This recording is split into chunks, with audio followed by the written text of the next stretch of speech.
Higit 3,000 kaso ng dengue na idala sa gitnang Luzon ngayong taon.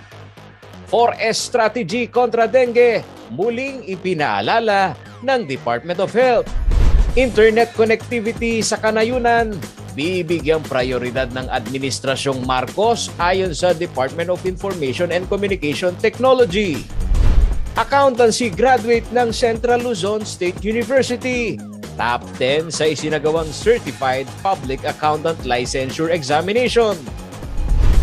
Consumer ng Presco, umaalma sa mataas umanong singil sa kuryente, mahal na kuha sa mga power producer, itinuturong dahilan ng kooperatiba. At bike-friendly project sa Clark Freeport, formal nang binuksan sa publiko.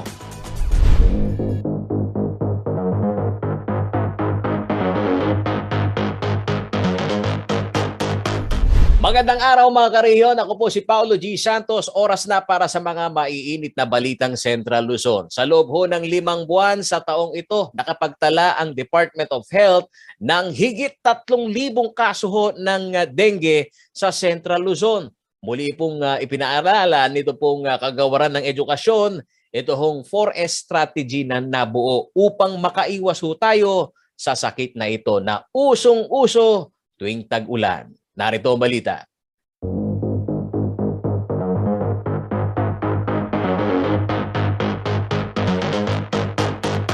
Isa sa mga nauusong sakit tuwing panahon ng tag-ulan ay ang dengue. Ayon sa Regional Epidemiology and Surveillance Unit o RESU, ang rehiyon ay nakapagtala ng 22,012 dengue cases sa taong 2021. Ito ay 31% na mataas kumpara sa 2020 na nagtala labang ng 16,762 na kaso. Ang 3 probinsyang may pinakamataas na bilang ng kaso ng dengue nitong nakaraang taon ay ang Pampanga na may 6,180 na kaso, Tarlac naman na may 4,334 at Nueva Ecija na may 4,090 na kaso. Sa kasalukuyan, nasa 3,360 dengue cases na umano ang naitala simula January 1 hanggang May 7, 2022. Maaaring tumaas pa ito lalo na ngayong panahon ng tag-ulan. Ayon naman kay Dr. Corazon Flores, ang direktor ng DOH Region 3, dapat umanong paigtingin ang pag-iingat at pagsunod sa mga itinakdang pamamaraan kung paano maiwasan ang pagdami ng mga lamok na nagdadala ng dengue virus. Ito pong dengue, ito po yung tinatawag nating vector-borne disease, na ang sanhi naman po nito, yun sa pamamagitan po ng dengue virus. Meron po tayong 4 na types ng dengue. Yung dengue 1, 2, 3, and 4.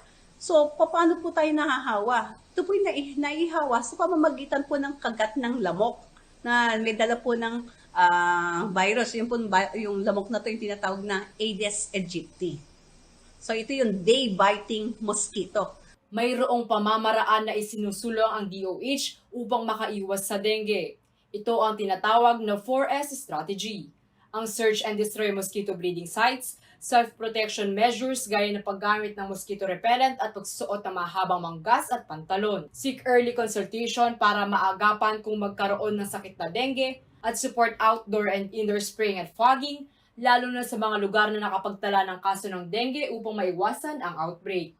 San ba yung mayroong barangay or yung mga sitio purok na may kinaklustering na cases at doon nag-conduct tayo ng tinatawag na vector control. Yung tinatawag po natin na integrated management po natin ng mga ng dengue at saka yung vector control, sinisira po natin yung mga maaaring pinamamahayan ng lamok. Of course, nagkakaroon tayo po ng testing. So ito po yung mga ginagawa ng ating mga health center, nagbibigay po tayong tinatawag na NS1 test, a rapid diagnostic test po para po mag-diagnose. And of course, yung management po ng cases. Karaniwan sa mga sintomas ng dengue ay ang mataas na lagnat sa loob ng 2 hanggang 7 araw, pananakit ng kasukasuhan, panghihina, rashes, pananakit ng tiyan, pagdurugo ng ilong kapag paalis na ang lagnat, pagsusuka, pag-itim ng dumi, hirap sa paghinga at pananakit ng mata. Kung may ganitong senyales na nararanasan ay agad umanong magtungo sa doktor o kaya ay sa health center sa inyong lugar. Yung pong dengue, isa po talaga sa binabantayan po natin. Ayaw po natin na madagdagan pa yung mga health problems natin.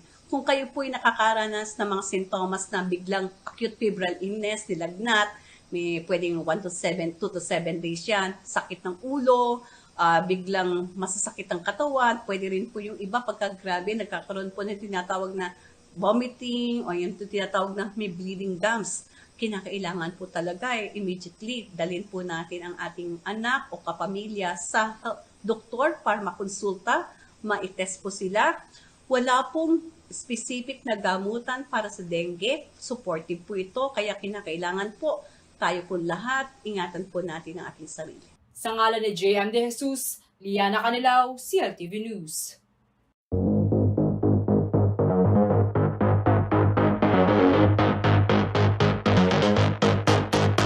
Natanggap na umano ni incoming DICT Secretary Ivan John Uy ang marching order ho ni incoming President Ferdinand Marcos Jr. Magiging sentro umano ng departamento ang internet connectivity sa mga kanayunan o liblib na barangay sa bansa. Narito po ang ulat.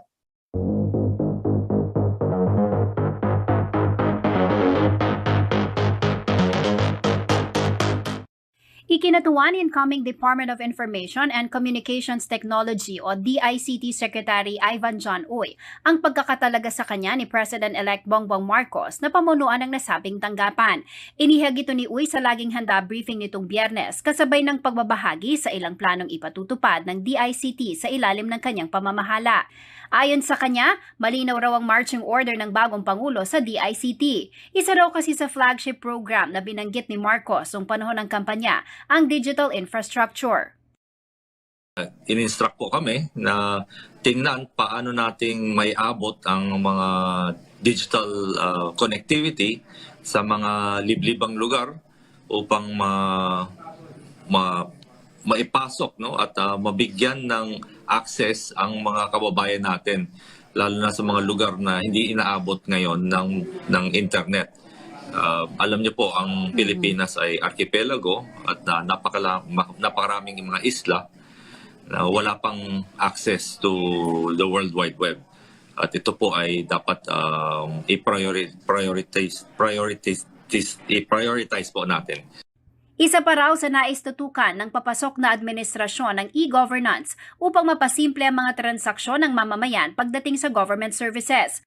So we are looking at streamlining, reducing red tape, and minimizing yung mga pila-pila po sa mga iba-ibang mga opisina ng gobyerno, mag-a-absent sa trabaho upang makakuha lang ng certification, ng clearance, or gagawa ng mga applications sa government offices. So ito po ay some of the priorities na instructions ni Pangulong BBM po. Pagdating naman sa pagpapabuti ng revenue generation ng pamahalaan, crucial factor daw na may tuturing ang teknolohiya rito. Isa rin daw ito sa pagtutuunan ng pansin ni incoming DICT Secretary Uy. Alam po natin na dahil sa mga mano-mano na sistema na nakikita natin, lalo na sa mga ahensya ng gobyerno po, malaking pondo ang nawawala. With automation, with minimal human intervention, inasahan po natin na medyo mabawasan po yung nawawalang pondo ng gobyerno dahil sa corruption, at sana po imbis na tataas tayo ng mga buwis upang mapalaki yung pondo ng gobyerno, pwedeng minimal na lang po ang taxes, tax increase to generate government revenue. Kailangan po ng gobyerno ng pondo upang mapatakbo ang governance. Abala raw sa transition sa ngayon ay iba't ibang ahensya para sa pagpapalit ng liderato, kasama na rito ang DICT. Sa mga susunod na araw, pag-uusapan pa raw ang mga mahalagang programa, gaya ng Digitization Infrastructure Program at iba pang bibigyang prioridad. Jennifer Salenga, CLTV News.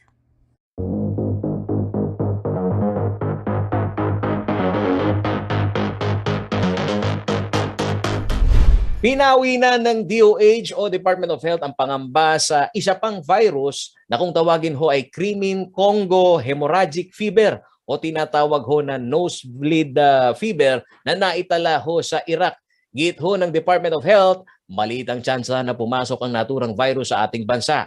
Ang nasabing uri ho ng lagnat ay nakukuha naman mula ho sa isang klase ng blood-sucking ticks na makikita naman ho sa Africa, Balkan states, Middle East at ilang Northern Asian countries.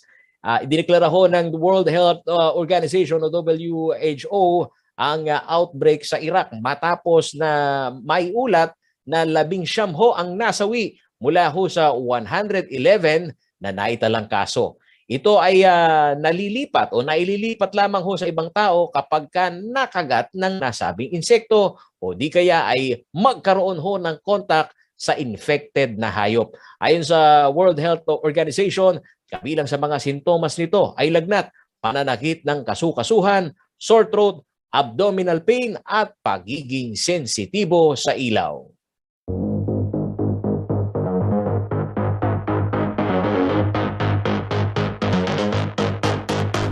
Sa pagbabalik ng CLTV Balitaan, consumer ng Presco, umaalma sa mataas umanong singil sa kuryente. Mahal na kuha sa mga producer o nito pong mga power producer, itinuturong dahilan ng kooperatiba. CLSU alumnus, top 10 sa CPA licensure exam. Dalawang unang kaso ng Omicron BA.5 na itala sa Central Luzon ayon sa DOH. Manatiling nakatutok at magbabalik ang CLTV Balitaan.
Nagbabalik ang CLTV Balitaan. Hindi naging katanggap-tanggap para po sa mga consumer ng Pampanga Rural Electric Service Cooperative o PRESCO ang halaga ng sinisingil umanong kuryente sa kanila. Isang petisyon ang kanila umanong idudulog na sa mga kinaukulan upang matugunan ito pong problemang ito. Depensa naman ng pamunuan ng kooperatiba, nakadepende sa generation charge sa halagang ipinapataw naman po ng mga independent power producers. Narito ang balita.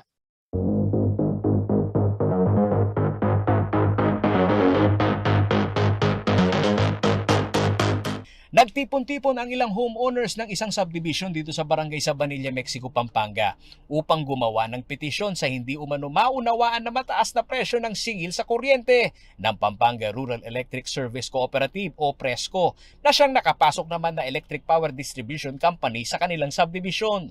Tulad ni Aling Perlita Campos, umaalma siya dahil mas mataas pangaraw ang singil sa kuryente kaysa sa kanyang inuupahang bahay. Ang amin lang po, mas mataas pa yung bayad ng kuryente sa bahay namin.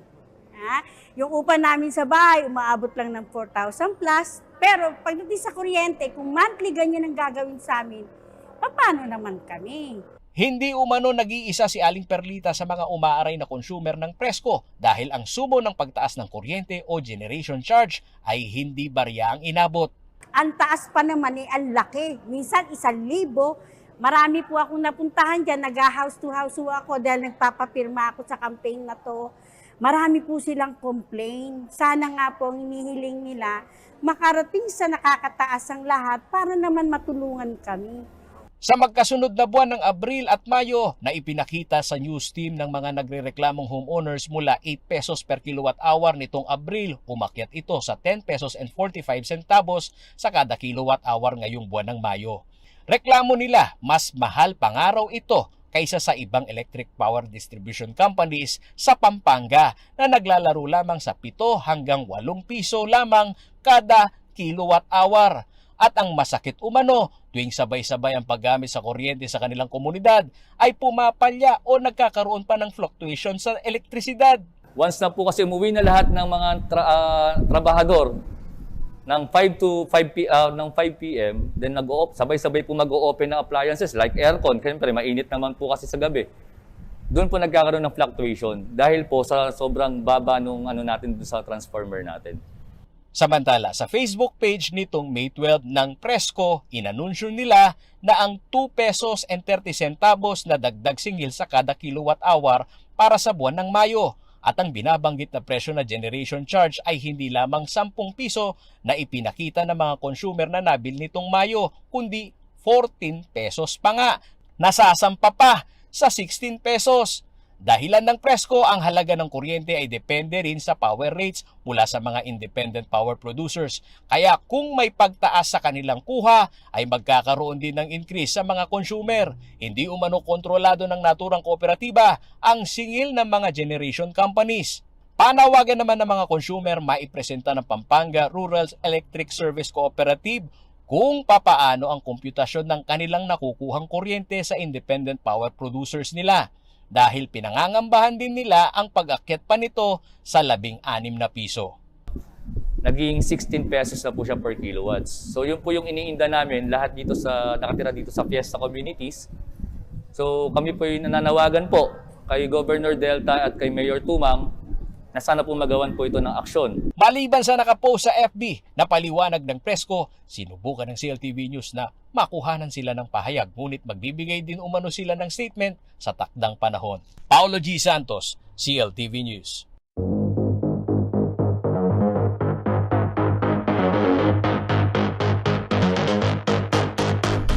Narito naman po ang ating CL Express. Estudyante ng Central Luzon State University, kasama po sa top 10 sa kakatapos pa lamang na CPA licensure exam. At ito naman pong MRT-7 depot dito ho sa Bulacan.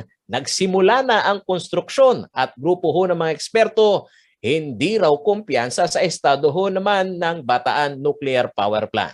Ang detalye ng mga balitang yan, hatid po sa atin sa Central Luzon Express ni Angelica Cara.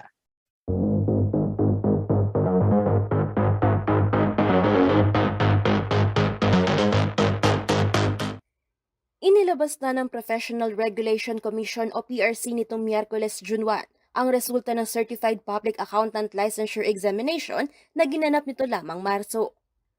Nasa 4,442 umano ang nag-take ng examination upang maging CPA, ngunit nasa 990 lamang ang mga nakapasa. Isa na nga rito ang karehiyon na si Jason Aldrin Mesde na nagtapos sa Central Luzon State University at Tubong Talavera, Nueva Ecija. Si Mesde ay hindi lamang basta board passer, kundi pasok pa ito sa top 10 sa gradong 86.17. Mula naman sa University of Santo Tomas ang top 1. Kasama si Mesde, 8 silang mga CLSU graduate na nagtagumpay na makapasa sa board exam. Nasa 35% ang passing rate ng universidad. Sa lalawigan naman ng Bulacan, sinimula na ng San Miguel Corporation ang construction ng MRT-7 depot sa San Jose del Monte City. 20 ektaryang lupa ang sakop ng depot kung saan kakasya ang nasa 150 train cars o katumbas ng 25 tren na may 6 na train cars. Higit umano itong malaki kumpara sa 108 train cars o 80 na tren na ide-deliver ng South Korea Hyundai Rotem sa bansa sa katapusan nitong taon. Ilalagay din umano sa depot ang mga pasilidad para sa maintenance and operation ng mga tren ng MRT-7. Ayon sa SMC, sa bayan ng konstruksyon ng depot at ng MRT-7 na ngayon ay nasa 60% na ang natatapos. Nasa 22 kilometro ang haba ng MRT-7 mula North Avenue sa Quezon City patungong San Jose del Monte City sa Bulacan. Mayroon itong 11 na istasyon. Sa iba pang balita, diskumpiyado ang Agham Advocates of Science and Technology for the People sa estado ng Bataan Nuclear Power Plant kung sakaling ito ay i-rehabilitate para mapagkunan ng power supply. Ang AGHAM ay isang non-government organization na binubuo ng mga eksperto gaya ng mga scientist, engineer at science and technology advocates. Lubha na umano mapanganib ang istruktura dahil outdated o hindi na ito napapanahon na naitayo noong 1984 o halos 38 years. Kung sakali mang ito ay i-rehabilitate, gagastos pa umano ng malaki ang gobyerno. Sa isinagawang pag-aaral ng Korea Electric Power Corporation, maaari pa daw itong i-rehabilitate sa loob ng 4 hanggang 5 taon, ngunit gagastos daw ng $1 bilyon o halos 50 billion pesos. Kung titignan ay hindi rin ang paggamit ng nuclear energy at pagbubukas ng BNPP ang tugon sa sinasabing krisis sa power supply, kundi ang paglinang sa mga natural at renewable power source na mayroon ng bansa. Sa kalkulasyon ng AGHAM, kung matutuloy ang planong paggamit ng nuclear power sa bansa, maliban sa panganib nito sa tao at kapaligiran, maipapasa rin umano sa mga consumer ang gasto sa pagpapatayo ng operasyon ng mga planta gaya ng nuclear tax, water disposal cost at gasto sa pagpapaayos o pagpapatayo ng mga plantang nuklear. Angelica Cara, CLTV News.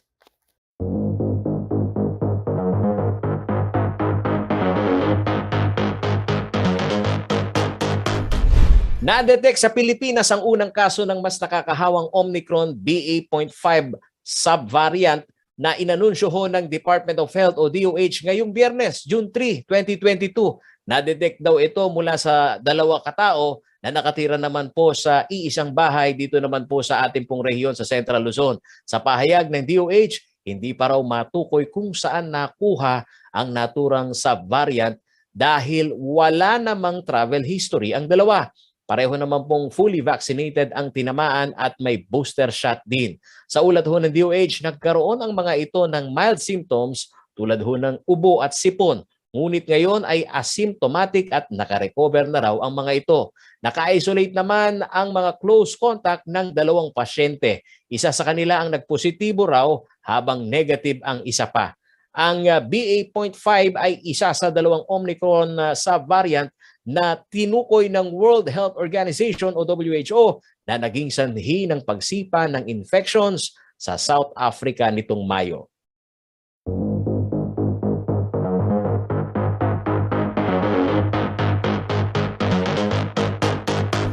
Sa pagbabalik ng CLTV Balitaan, HRVVMC patuloy na itataguyod ng mandato para sa mga biktima ng martial law at preserbasyon ng kasaysayan. Bike-friendly project sa Clark Freeport, formal nang binuksan sa publiko. At pagbawi sa state of public health emergency, may epekto sa rollout ng bakuna. Manatiling nakatutok at magbabalik ang CLTV Balitaan.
Nagbabalik ang CLTV Balitaan. Sa iba pa pong mga nangungunang balita, patuloy umano ang Human Rights Violation Victims Commission sa pagtataguyod nitong mandato nito para sa kapakanan naman ng mga martial law victim at pagpreserba sa kasaysayan kahit pa ito ay sa ilalim ng Marcos Jr. Administration. Batas umano ang nagtayo ng komisyon at isang batas lamang din ang makakapagbuwag nito.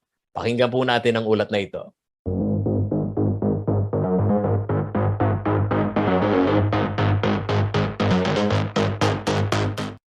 Para sa mga nakipaglaban sa batas militar sa ilalim ng diktatorya ng dating Pangulong Ferdinand Marcos, ang resulta ng nagdaang eleksyon kung saan nanalong anak nito na si President-elect Bongbong Marcos Jr. ay nagbigay ng sanga-sangang mga pagtingin at pagtatasa sa kasaysayan.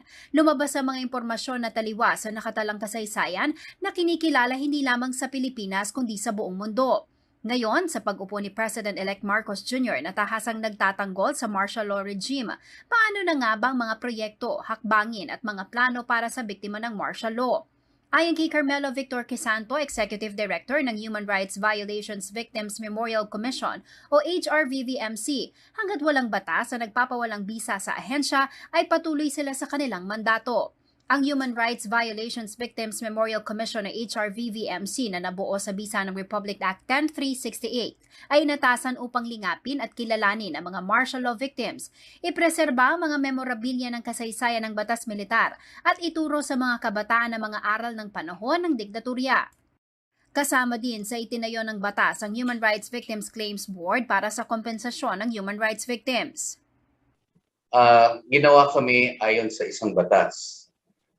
Dahil sa supermajority ang nakuha niya, ibig sabihin, napakarami niyang congressman at napakarami niyang senador na kaalyado. Kung nais nilang gumawa ng ibang batas, doon tayo, may tulog tayo doon. Kung ang bagong batas ay magbubura sa aming ahensya.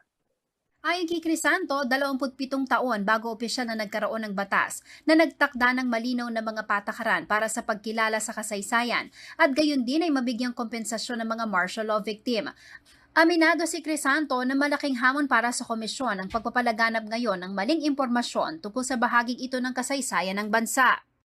Hindi pwedeng ang katotohanan, dahil katotohanan, mamamalagi lang. Hindi.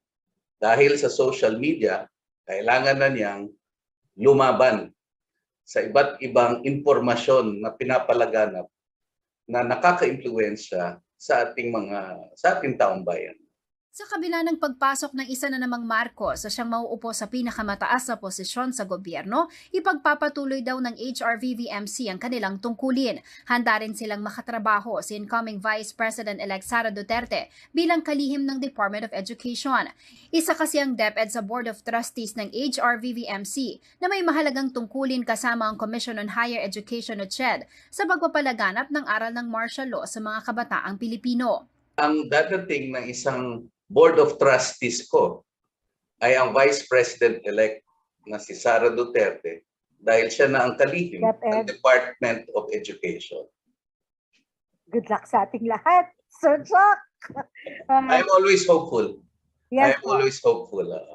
I will always proceed unless I am stopped. Jennifer Salenga, CLTV News.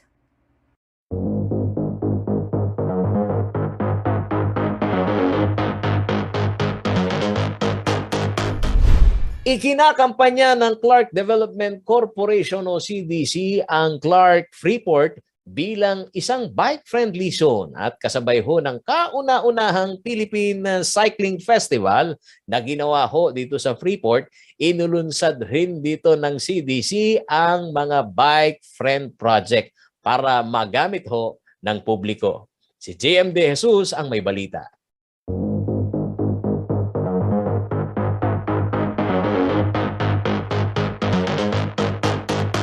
Good news para sa mga bike enthusiasts! Kasabay ng Philippine Cycling Festival, opisyal nang inilunsad ng Clark bilang isang biker-friendly zone ngayong Biyernes, June 3, 2022. Binuksan na din ang 2 bagong destinasyon para sa mga bike riding public at professional bikers sa Clark Freeport Zone. Una ay ang Biker's Pit Stop na isang stopover na idinisenyo upang maging one-stop shop. Ang disenyo ng pit stop ay kumukuha ng inspirasyon mula sa mga nakapaligid na halamanan at nagpo-promote ng eco-friendly at sustainable na disenyo na ginawa mula sa mga na-recover na kakahuyan. Isa rin ito nakalaang rest area kung saan makakapag-relax at makakapag-recharge sa mga bikers at kanilang mga pamilya. Pangalawa ay ang Clark Cross Country Trail. Makikita dito mapaghamong ruta na espesyal na ginawa para sa mga professional na bikers at adrenaline junkies na naghahanap ng isang kapanapanabik na pakikipagsapalaran. Bukas na rin sa publiko mga food truck, bike parking area, self-service bike cleaning kiosk, parts at repair shop, first aid clinic, banyo at pump truck. Laking tuwa naman ng mga bikers mula sa iba't ibang bahagi ng Central Luzon na mayroon ng isang lugar na pwede nilang bisitahin anumang oras upang makapag-bike. Actually, nakaka-proud bilang isang Pilipino na meron tayong isang area, concentrated siya na focused on highlighting the importance of cycling. Yung parang hindi mapapabayaan yung mga siklista natin, lalo na marami tayong mga incidents. Itong Clark is nakapag-construct sila in a short period of time ng mga bike lanes. Napaprotektahan nila yung mga bikers or mga cyclists natin, which is very good for the environment, for the people, and for the entirety ng ating society. Ayon naman sa presidente ng CDC na si Manuel Garland na isa ring bike enthusiast, gusto din nilang i-promote ang healthy lifestyle na dulot ng pagbibisikleta. You know, the best thing to protect yourself from any virus is a healthy body.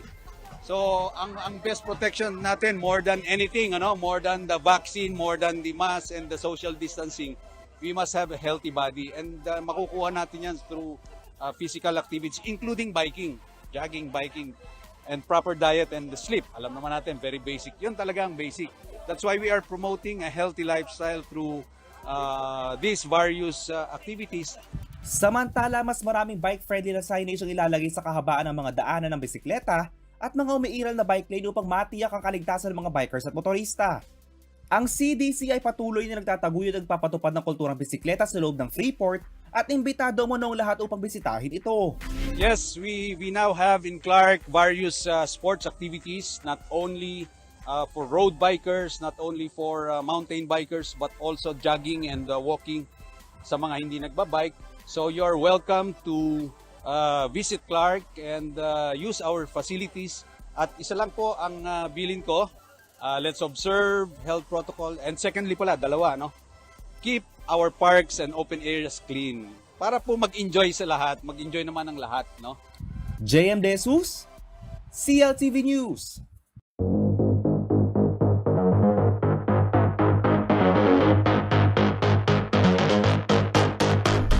Bagamat unti-unti na hong nakakaalpas ang bansa sa COVID-19 pandemic, hindi pa rin daw basta mababawi itong deklarasyon ho ng State of Public Health Emergency maliban sa paglitaw ng ibang variant ng virus. At mawawala din daw ho ang bisa ng Emergency Use Authority o EU sa mga bakuna. Narito po ang balita.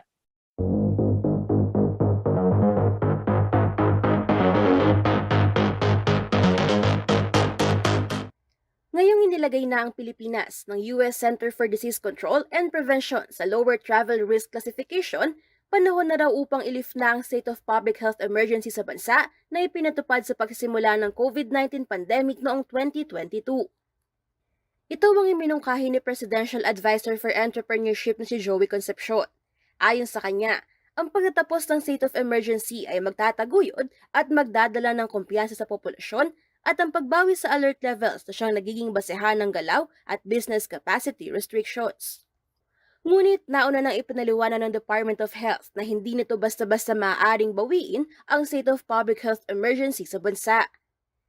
Paliwanag ni Health Undersecretary Maria Rosario Vergere, ang public health emergency ay dineklara ng World Health Organization base sa kanilang assessment at ito ay nagsisilbing gabay ng lahat ng bansa. Sa Pilipinas, idineklara ang state of calamity ng Pangulo at nasa Pangulo rin daw ang desisyon kung babawiin na ito base pa rin sa rekomendasyon ng mga eksperto at ng DOH. Ito pong state of calamity na dineclare o pinoclaim ng ating gobyerno ay magtatapos or yung validity nito ay up to September of this year. Ngayon, ito po ay 2 beses nang na-extend. It started in 2020, then in 2021 it was extended And now, coming September, it will be up to the President of the Philippines to decide if we are going to lift this or not based on the recommendations from our experts and the Department of Health. Sa ngayon, bagamat maganda raw ang sitwasyon kung saan walang masyadong pagsipa ng kaso at hindi napupuno ang mga ospital dahil na rin sa pagsunod sa safety health protocols at pagbabakuna, kailangan pa rin daw ikonsidera ang immunity ng populasyon. So if we talk about immunity of the population, we talk about vaccination. Yun pong ating pagbabakuna, bagamat mataas naman po na, nasa 70+% na tayo. We are still seeing other regions na hindi pa rin po at par dun po sa vaccination rates na meron tayo at pinagtatrabahuhan ho natin makahabol din po sila. Aside from that, yung vulnerable sector natin, kailangan yung immunity po nila ay masiguro natin para kapag tayo ay dumating dun sa punto na sinasabi nating manageable na yung kaso tapos mataas ng immunity, maaari nang mapag-usapan. Ayon kay Vergere, pinag-uusapan naman daw ang lifting ng state of public health calamity sa mga ahensya ng gobyerno at ng IATF. Ngunit naipresenta rin daw ng DOH ang kaakibat na implikasyon nito tulad ng pagpapasawalang bisa sa Emergency Use Authority o EUA sa mga bakuna. For example, best example would be the Emergency Use Authority of our vaccines. Pag nawala na po ang state of calamity, na lift yan, yung EUA po natin, hindi na po yan mag-work. So government has to discuss thoroughly on this para mapag-usapan, maipagtrabahuhan din para magkaroon na ng CPR ang mga bakuna dito sa ating bansa. And for us to have CPR, we need to finish, the manufacturers has to finish the phase 4 of their clinical trials. So marami tayong kailangang i-prepare before we can readily do this lifting of the state of calamity. Layunin din naman daw ng DOH na mabawi na ang state of calamity sa bansa. Ngunit sa pagpasok ng mga bagong subvariant at patuloy na hamon sa pagpapabooster ng marami, dapat muna raw na matugunan ng mga ito bago ibigay ang rekomendasyon sa pagbawi ng state of public health emergency sa susunod na administrasyon. Angelica Cara, CLTV News.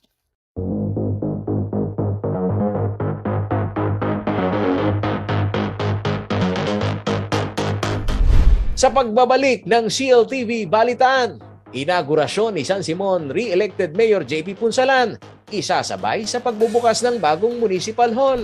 At LGBTQIA+ community, bida sa selebrasyon ng Pride Month ngayong Hunyo.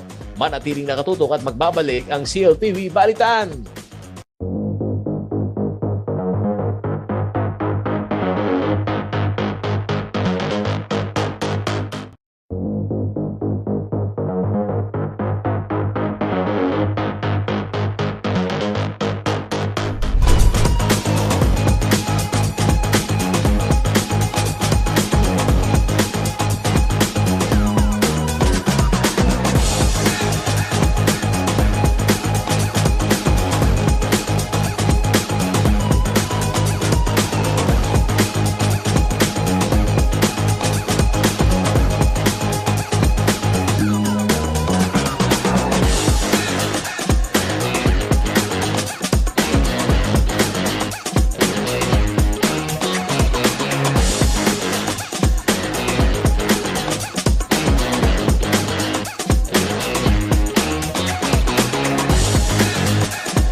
Nagbabalik ang CLTV Balitaan. Bubuksan na ho ng lokal na pamahalaan ang bagong tayong Municipal Hall ng Bayan ng San Simon, Pampanga. Isasabay umano ito sa panunumpa sa katungkulan ni re-elected Mayor JP Punsalan na nasungkit ang kanyang ikalawang termino sa katungkulan. Samantala, nakikita naman humano ng alkalde ang paglakas ng mga serbisyo ng munisipyo sa kanyang ikalawang termino dahil sa magandang relasyon nila ng nanalong Vice Mayor.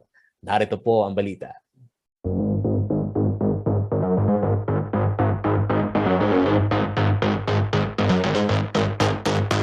Salita na yung taong bayan eh.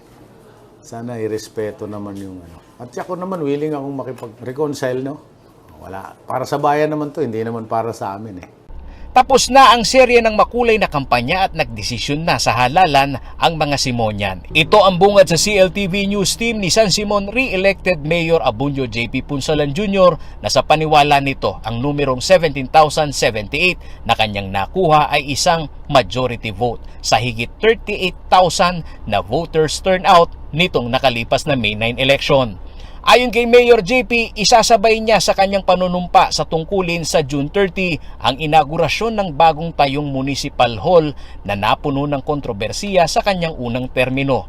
Ang munisipyo, yan ang mukha ng bayan eh. Para makita na talagang mayroong maayos na pamumuno sa isang bayan. Ang mukha kasi ng yung munisipyo eh. Yan ang nakikita ko. Kahit saan ka magpunta, lahat ng munisipyo pinapaganda at maayos yung kanilang mga inauguration niyan, Mayor? Kung kaya po nating June 30, sasabay na natin sa inauguration. Sa pagbukas ng konseho, itutulak umano ng executive ang mas mataas na pondo sa social service at infrastructure program ni Mayor JP. Higit umano nitong mapapalakas ang serbisyo ng lokal na pamahalaan, lalo pa at maganda ang relasyon ng pagitan nila ng nanalong vice-alkalde na si Vice Mayor-elect Dading Santos.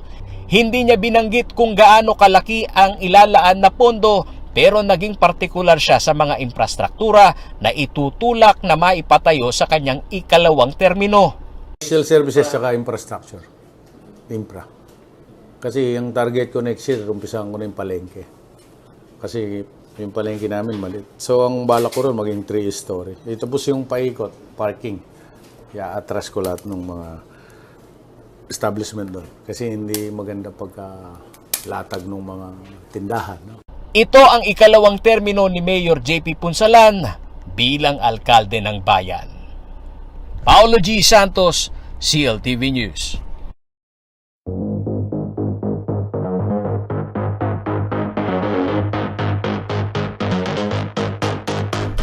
Itinalaga ang Hunyo bilang World's Pride Month, kung saan ito ay para ho sa mga malayang pagdiriwang ng mga miyembro ho ng LGBTQIA+ community dito ho sa kanilang gender preference. Nag-ugat ho ang selebrasyon sa New York City kung saan buwan ng Hunyo ng taong 1969 dito ho sa Stonewall in raid na isang gay bar at dahil sawa na umano sa diskriminasyon ang mga LGBTQIA community ng panahon na yon ay naglaban ang mga ito. Lumaban ho itong mga to. Tumagal ho raw ng 3 ito hong 3 ang riot na nangyari. Ito umano ang naging hugot ng mga gay rights movement. 1 taon pagkatapos nito ay isinagawa naman ho ang kauna-unahang Pride Month celebration at highlight nito ang Pride March Parade na simbolo ng pagsusulong ng LGBTQIA community ng patas na karapatan at walang diskriminasyon sa lipunan. Sa Pilipinas naman ho, 1994, ang unang isinagawa itong Pride March na dinaluhan lamang ng 50 LGBTQIA. Ngunit nitong 2019 ay nasa 70,000 na umano ang sumali at lumantad para kilalanin ng lipunan.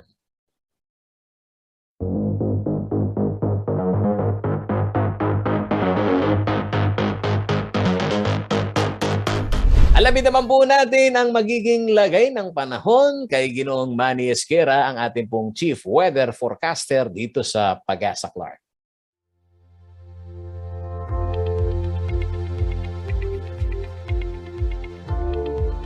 Narito po magiging tayan ng panahon sa susunod na 24 oras. Isang low pressure area po ang binabantayan ngayon ng Pag-asa. At ito po ay tinatayang nasa layong 30 kilometers dyan po sa may kanluran, hilagang kanluran ng Katarman, Northern Samar. Kaya po ang Sorsogon, Masbate, Romblon, Palawan, Zamboanga Peninsula, Northern Mindanao, BARMM at Visayas ay magiging maulap po ang papawiri na may mga kalat-kalat ng mga pagulan, paghinat at pagkulog dulot po ng LPA. Samantala po ang Metro Manila at nalalabing bahagi pa ng bansa, kasama na po dito ang Pampanga, ay magiging bahagya hanggang sa kuminsan ay magiging maulap din po ang papawirin. Meron lamang po tayong inaasahang mga isolated rain showers at thunderstorm. Ito po ay dulot naman ng localized thunderstorm. Samantala po ang LPA po sa ngayon ay maliit naman po ang tsansa mabuo bilang isang ganap na bagyo. Pero pinag-iingat pa rin po ang lahat, lalong-lalo na po yung mga lugar na nasasakupan o naaapektuhan nitong low pressure area. Pinag-iingat po ang lahat.